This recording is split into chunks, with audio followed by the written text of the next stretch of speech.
சரிங்களா? லக்ன பாவங்கிறது சுய அறிவுன்னு சொல்லலாம், அல்லது சுய கௌரவம்னு சொல்லலாம்.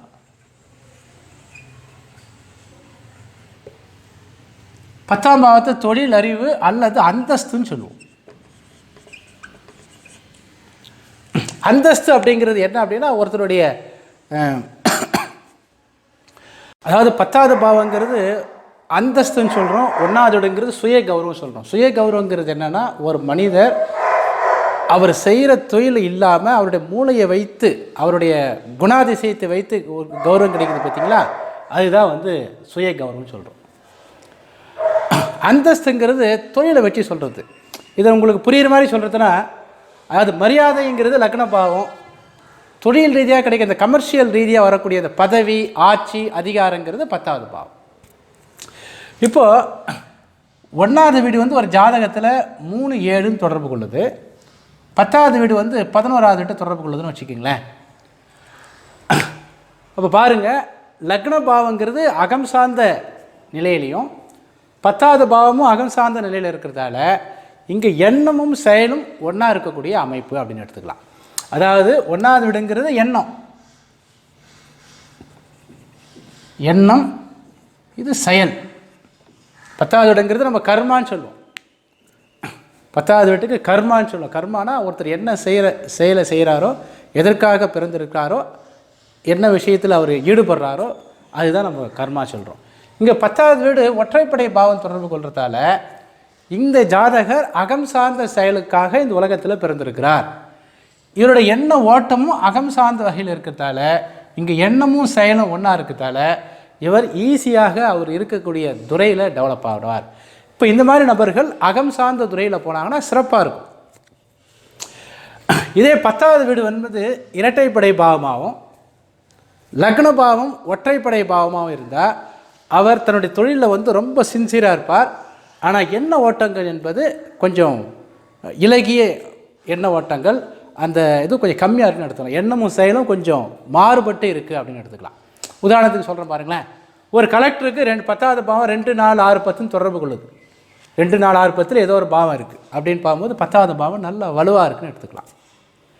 அதே கலெக்டருக்கு லக்ன பாவம் 5, 11 அது மாதிரி தொடர்பு கொள்ளும் போது அவர் ரொம்ப இலகிய மனசாகவும் இருப்பார்.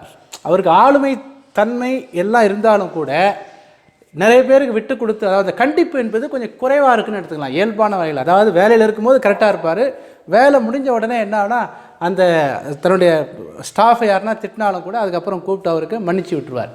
அதாவது அந்த எண்ணமும் செயலும் ஒரே மாதிரி இருக்காதுன்னு சொல்ல வரேன். அதாவது எண்ணமும் செயலும் ஒரே மாதிரி இருந்தால் அது வந்து வெற்றியோட சதவீதம் கொஞ்சம் அதிகமாக இருக்கும். நிறைய பேருக்கு எண்ணமும் செயலும் வெவ்வேறு மாதிரியாக இருப்பதால் தான் அவங்க ஒரு துறையில் வந்து சாதிக்க முடியாத தன்மையில் இருக்குது. அந்த வகையில் நம்ம என்ன பண்ணுறோம்னா, அந்த தொழில் அப்படின்னு பார்க்கும்போது லக்ன பாவத்துடைய அந்த சிக்னிஃபேக்டர், அந்த பாவ தொடர்பையும் நாம் வந்து முக்கியமாக கவனிக்கணும். குறிப்பாக 10வது பாவம் எந்த பாவத்தை தொடர்பு கொண்டு இருக்கிறதோ அந்த பாவத்துக்கு 12வது வீட்டை லக்ன பாவம் தொடர்பு கொள்ளாமல் இருப்பது ஒரு வகையில் சிறப்பு. உதாரணத்துக்கு 10வது பாவம் வந்து 4வது வீட்டை தொடர்பு கொள்ளுதுன்னு வச்சுக்கங்களேன். 10வது பாவம் 4வது வீட்டை தொடர்பு கொள்ளுது. இதுக்கு என்ன பலன் அப்படின்னு பார்க்கும்போது, ஜாதகர் வந்து ஒரு போட்டி நிறைந்த தொழிலில் இருக்கலாம், அல்லது ஒரே மாதிரி தொழிலை செஞ்சுக்கிட்டே இருப்பார். அப்படிங்கிற ஒரே மாதிரி தொழிலை அவர் செய்வார் அப்படின்னு சொல்லலாம். ஒரே இடத்துல நிலையாக செய்வார் அப்படின்னு சொல்லலாம். நீண்ட நாட்கள் ஒரே வேலையை செய்வார் அப்படிங்கிறது இதனுடைய பலன். இதே ஜாதகத்தில் லக்ன பாவம் வந்து 3 தொடர்பு கொண்டா, 3 என்பது மாற்றங்களை விரும்பக்கூடிய ஒரு அமைப்பு. அப்போ என்ன வேணால் அவருடைய எண்ண ஓட்டங்கள் வந்து இந்த வேலையை மாற்றி மாற்றி செய்யணுங்கிறது மாதிரி தான் தெரியும்.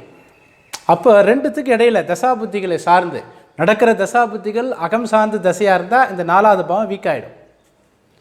நடக்கிற தசாபுத்திகள் புறம் சார்ந்த தசையாக இருந்தால் இந்த 3வது பாவத்துடைய தன்மை வீக் ஆகிடும். இதுக்கு பதிலாக லக்ன பாவம் ஒரு 6வது வீட்டை தொடர்பு கொள்ளுதுன்னு வச்சுக்கோங்களேன்.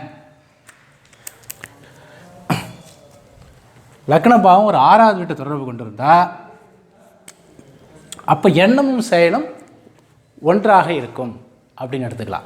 அந்த வகையில் நம்ம என்ன பண்ணுறதுன்னா, முதல்ல நம்ம ஜாதகத்தில் 10வது வீடு எந்த வீட்டை தொடர்பு கொண்டுள்ளது, ஒரு தொழில் அப்படின்னு நம்ம டிசிஷன் எடுக்கும் போது என்ன மாதிரி தொழில் செய்யலாம், தொழிலை பற்றி நம்ம விரிவாக நம்ம படிக்கும் போது முதல்ல 10வது பாவம் எந்த பாவத்தை தொடர்பு கொண்டுள்ளது, லக்ன பாவம் எந்த பாவத்தை தொடர்பு கொண்டுள்ளது?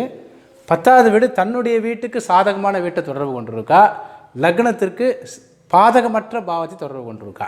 10வது வீடு 8 12 தொடர்பு கொள்ளும்போது இங்கே 10வது வீடு தனது வீட்டுக்கு சாதகமாக இருக்குது, ஆனால் லக்னத்துக்கு இங்கே பாதகமாக போயிடுது. இங்கே 10வது வீடு 5 9 தொடர்பு கொள்ளும்போது தனது வீட்டுக்கு பாதகமாக இருக்குது, லக்னத்துக்கு சாதகமாக இருக்குது. அப்போது இது 2 அமைப்புமே இவங்க மோசமான அமைப்பு தான். நான் திரும்ப திரும்ப சொல்கிறேன், நம்மளுடைய மெத்தடாலஜியில் இந்த 5 9 8 12 எப்பொழுதுமே பிரச்சனைக்குரிய பாவம் தான்.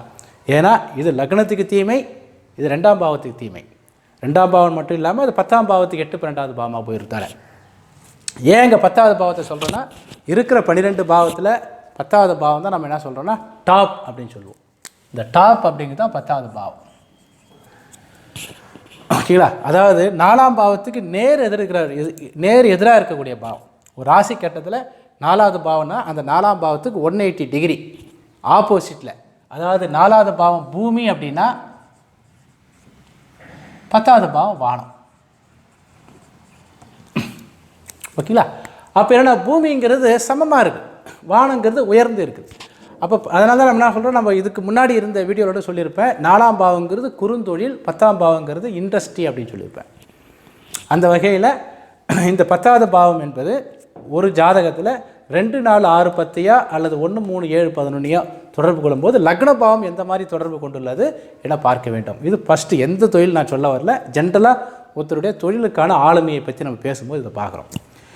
2வது, இப்போ சொல்ல போகிறது ரொம்ப முக்கியம். ஒரு ஜாதகத்தில் 10வது வீடு 5 9 தொடர்பு கொண்டாலும் பரவாயில்லை, ஆனால் 10வது வீட்டு உபநட்சத்திரம் இருக்குது பார்த்தீங்களா, அந்த உபநட்சத்திரத்துடைய நட்சத்திரத்திலையும் உபநட்சத்திரத்திலையும் நிறைய கிரகங்கள் இருந்தால் 10வது பாவம் தன்னுடைய பலத்தை இழந்தாலும் 10வது பாவம் மற்ற கிரகத்தின் மூலமாக மற்ற பாவத்தின் மூலமாக செயல்படும். இதை உங்களுக்கு ஒரு சின்ன விளக்கம் மூலமாக நான் சொல்கிறேன்.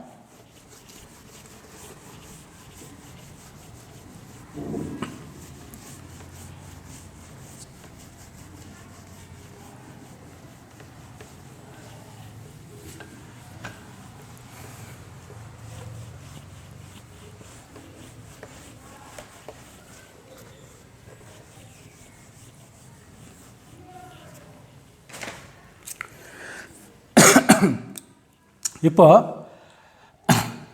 10வது வீட்டு உபநட்சத்திரம் 1 3 5 9 தொடர்பு கொண்டிருக்கு. இதுக்கு என்ன பலன் அப்படின்னு பார்க்கும்போது, ஜாதகர் தன்னுடைய தொழில் ரீதியாக 1வது வீடு என்ன, தொழில் ரீதியாக அவருக்கு கௌரவம் கிடைக்குது, தொழில் ரீதியாக நிறைய பயணங்களை மேற்கொள்கிறார், ஒரே மாதிரி தொழிலை செய்யாமல் தொழிலை அடிக்கடி மாற்றிக்கொள்கிறார். 5 10க்கு 8வது பாவமாக போயிருந்தால தொழிலில் பிரேக் விழுது, 5 9 அப்படிங்கிறதால தொழிலை எதிர்மறையாக செயல்படுத்துகிறார். அப்போ இது எல்லாமே 10ஆம் பாவத்துக்கு சாதகமற்ற பாவம் தான். லக்னத்துக்கு சாதகமாக இருக்கிறதால அவர் தொழிலை ரசித்து செய்கிறார் அப்படின்னு சொல்லிடலாம். ஓகேங்களா? இப்போ இந்த ஜாதகத்தில் 10வது வீட்டு உபநட்சத்திரம் குருன்னு எடுத்துக்க. ஓகேங்களா? இந்த மாதிரி இருக்குது. குரு சனியோட நட்சத்திரத்தில் புதனோட உபநட்சத்திரத்தில் இருக்குது. குரு 10வது வீட்டுக்கு உபநட்சத்திரம், சனி ஜாதகத்தில் 1 3க்கு உபநட்சத்திரம், 1 3 9னே வச்சுக்கங்க. புதன் 5வது வீட்டுக்கு உபநட்சத்திரம். அப்போ ரிசல்ட் நட்சத்திரம் காட்டியது, உபநட்சத்திரம் தடுக்கலை அப்படிங்கிறதால அப்படியே எல்லாமே வேலை செய்யுது. அப்போ இங்கே 10வது பாவம் 1 3 5 9 இந்த வீடுகளை தொடர்பு கொண்டுள்ளது அப்படின்னு சொல்லும்போது 10வது பாவம் தனது பலத்தை இழந்து விடுகிறது. இப்போ இந்த ஜாதகத்தில் குருவோட நட்சத்திரத்தில் ஒரு 3 கிரகம் இருக்குது. அதாவது சூரியன், புதன், ராகு, 3 கிரகமும் குருவோட நட்சத்திரத்தில் இருக்குதுன்னு வச்சுக்கோங்களேன்.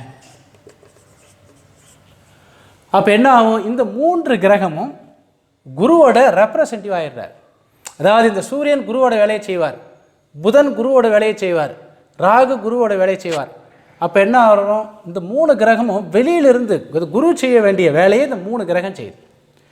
இப்போ குருவோட நட்சத்திரத்தில் குருவோட நட்சத்திரத்தில் 3 கிரகம் இருக்குது, குருவோட உபநட்சத்திரத்தில் ஒரு 2 கிரகம் இருக்குதுன்னு வச்சுங்களேன். இந்த மாதிரி அதாவது செவ்வாய் அப்படின்ற கிரகம் ராகுவோட சாரத்தில் குருவோட உபநட்சத்திரத்தில் இருக்குது. கேது என்ற கிரகம் புதனோட நட்சத்திரத்தில் குருவோட உபநட்சத்திரத்தில் இருக்குது. அப்போது இந்த 2 கிரகமும் இந்த 3 கிரகம் 5 கிரகங்கள் 10வது வீட்டு வேலையை செய்கிறதால 10வது பாவம் பாதிக்கப்பட்டாலும் கூட வெளியிலிருந்து தசாபுத்திகள் மூலமாக 10வது பாவம் அவங்களுக்கு இயங்க ஆரம்பிக்கும். அதாவது உங்களுக்கு புரிகிற மாதிரி சொல்கிறதுனா, இப்போது எலெக்ஷன் டயத்தில் ஒரு கட்சி இப்போ தமிழ்நாட்டில் 234 தொகுதியா 34 தொகுதின்னு நினைக்கிறேன், 234 தொகுதி இருக்குது. இதில் 118 தொகுதி ஜெயிச்சாதான் ஒரு தனித்த ஒரு கட்சி ஜெயிச்சாதான் அந்த கட்சி ஆட்சி அமைக்க முடியும். இப்போ ஏதோ ஒரு கட்சி ஏடிஎம்கேவோ டிஎம்கேவோ 95 தொகுதி ஜெயிச்சிட்டுது. அப்போ என்ன ஆகுதுன்னா, மீதி இருக்கக்கூடிய ஒரு 13-14 தொகுதி வெளியிலிருந்து மற்ற கூட்டணிகள், இப்போ ஏடிஎம்கே ஜெயிக்குதுன்னா பிஜேபியிலேருந்து சில தொகுதிகளோ, அல்லது டிஎம்கே ஜெயிக்குதுன்னா காங்கிரஸ் அல்லது திருமாவளவன் கட்சி இவங்கெல்லாம் சேர்ந்து ஒரு சப்போர்ட்டிங் கொடுக்கும்போது கூட்டணி ஆட்சின்னு சொல்கிறோம் இல்லையா, அந்த மாதிரி தான் 10வது பாவம் நல்லா இருந்தால் தன்னுடைய சொந்த பலத்தில் ஆட்சி செய்தல். இதற்கு பேர் கொடுப்பனைன்னு பேர். ஓகேங்களா, இது கொடுப்பனைன்னு பேர். ஒருவேளை 10வது பாவம் வீக்காக போயிட்டா 10வது பாவத்துக்கு வெளியிலிருந்து ஆதரவு தரக்கூடிய ஒரு 4-5 கிரகங்கள் இருக்கும்போது 10வது பாவத்தை செயல்படுத்தலாம். உதாரணத்துக்கு இங்கே சூரியன் அப்படின்ற கிரகம் ஒரு 3வது வீட்டு உபநட்சத்திரம்னு வச்சுக்கிங்களேன். அது 10வது வீட்டு தொடர்பு கொள்ளும்போது என்ன சொல்லுவோம், நம்ம 3வது பாவம் 10வது வீட்டை தொடர்பு கொள்கிறது. அப்போ கம்ப்யூட்டர் தகவல் தொடர்பு சம்பந்தமான துறையில் ஜாதகர் சிறப்பாக இருப்பார். இதே புதன் 5வது வீட்டுக்கு உபநட்சத்திரமாக இருந்து 10வது வீட்டு தொடர்பு கொண்டு நம்ம என்ன சொல்கிறோம், இதே ஜாதகத்தில் கலை பொழுதுபோக்கு விளையாட்டு சம்பந்தமான துறையில் ஜாதகர் நல்ல ஆளுமை தன்மை புரிந்திய நபராக இருப்பார். அதன் ரீதியாக வருமானம் இருக்கும். அதாவது வேலை செய்கிற இடத்துல இன்சென்டிவ் நிறைய வரும்னு எடுத்துக்கலாம், கமிஷன் ரீதியாக வருமானம் வரும்னு எடுத்துக்கலாம். ராகு இதே ஜாதகத்தில் 2வது வீட்டை தொடர்பு கொள்ளும் போது 2வது வீடு பணம், பேங்கிங் செக்டர், உலோகங்கள் சம்பந்தமான துறையில் அவர் சம்பாதிப்பார். அப்போது இந்த 3 கிரகங்கள் 10வது வீடு, அதேமாதிரி இங்கேயும் ஒரு 2 கிரகங்கள் 10வது வீடு தொடர்பு கொள்ளும்போது இந்த கிரக காரக வழியாகவும் இந்த பாவ காரக வழியாகவும் இதனுடைய தசாபுத்திகள் வழியாகவும் ஜாதகர் தன்னுடைய பொருளாதாரத்தை தன்னுடைய தொழிலை நடத்துவார்னு எடுத்துக்கிறோம். அதனால் எந்த ஒரு ஜாதகமாக இருந்தாலும் 10வது வீடு வீக்காக போயிட்டாவே அவர் தொழிலே செய்ய மாட்டார்னு நம்ம சொல்லக்கூடாது. 10வது வீட்டுக்கு சப்போர்ட்டாக எத்தனை கிரகம் இருக்குது அப்படின்னு நம்ம அதை உதாரண ஜாதகம் மூலமாக போட்டு நான் காமிக்கிறேன். இப்போ நம்ம பேசின விஷயத்தை உதாரண ஜாதகம் மூலமாக எப்படி 10வது வீடு எப்படி வலிமை இழக்குது, எப்படி வலிமை கூடுது அப்படின்னு பார்க்குறேன். அதே நேரத்தில் ஒரு ஜாதகத்தில் 10வது பாவம் நல்லாவே இருக்குது. 10வது பாவங்கிறது ஜாதகத்தில் 2வது வீட்டு தொடர்பு கொள்ளுது. ஆனால் பெரும்பாலான கிரகங்கள் ஜாதகத்தில் 5-9வது வீட்டை தொடர்பு கொண்டு இருந்துச்சுன்னா, குறிப்பாக லக்ன பாவம் 5-9, நிறைய பிளானட் 5-9, 10வது வீட்டு சப்ளாட் யாரோ அவருடைய சாரத்தில் எந்த கிரகமும் இல்லை. ஒருவேளை அவருடைய சாரத்தில் ஏதாவது கிரகம் இருந்தாலும் கூடிய அதனுடைய அதே கிரகம் உபநட்சத்திரமாக இருக்கிற பிளானட் 9யோ 5யோ தொடர்பு கொண்டால் இந்த 10வது பாவம் பலம் கம்மியாயிடும். உதாரணத்துக்கு குருன்ற கிரகம் 10வது வீட்டு உபநட்சத்திரம்னு வச்சுக்கிங்களேன். இங்கே சொன்ன மாதிரியே சூரியன் குருவோட நட்சத்திரத்தில் இருக்குது. அதே மாதிரி புதனோட உபநட்சத்திரத்தில் இருந்தால் என்ன, அவங்க 5ன்னு வந்துடுது இல்லையா.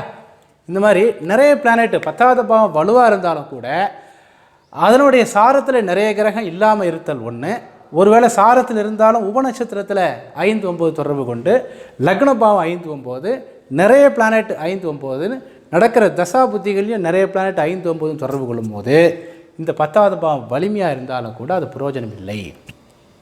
அதனால் நம்ம என்ன பண்ணுறோன்னா, ஜாதகத்தை நம்ம பார்க்கும்போது வெறும் பாவ கொடுப்பனை அப்படிங்கிறது ஒரு புள்ளி, அதை நம்ம பார்த்து வச்சுக்கிறோம், மனசில் உள்வாங்கிக்கிட்டு அந்த பாவத்தை எத்தனை பாவங்கள் அதை தொடர்பு கொள்கிறது, எத்தனை கிரகங்கள் தொடர்பு கொள்கிறது, நடப்பு தசாபுத்திகள் எப்படி இருக்குன்னு பார்ப்போம். இந்த விஷயத்தை நம்ம ஒரு உதாரண ஜாதகம் மூலமாக 10வது பாவம் வலிமையாக இருந்தும் கூட வீழ்ச்சியான ஒரு ஜாதகமும், 10ஆம் பாவம் வலிமை குறைந்திருந்தும் தொழில் ரீதியாக எப்படி வளர்ச்சி ஆனார் அப்படிங்கிற ஒரு ஜாதகத்தை நம்ம பார்ப்போம். குறிப்பாக இந்த பாவ தொடர்புகள் பற்றி நம்ம நிறைய வீடியோக்கள் நான் சொல்லிட்டதால் இங்கே வந்து திரும்ப நான் எக்ஸ்ப்ளனேஷன் பண்ணல. இந்த யூடியூப் வீடியோவில் டிஸ்கிரிப்ஷனில் இந்த பாவ தொடர்புகள் பற்றி ஏற்கனவே போட்ட வீடியோவை நான் அதில் லிங்க் கொடுக்குறேன். அதை வாசகர்கள் கவனிக்குமாறு கேட்டுக்கொள்கிறேன். இப்போ உதாரண ஜாதகத்துக்கு நம்ம போவோம்.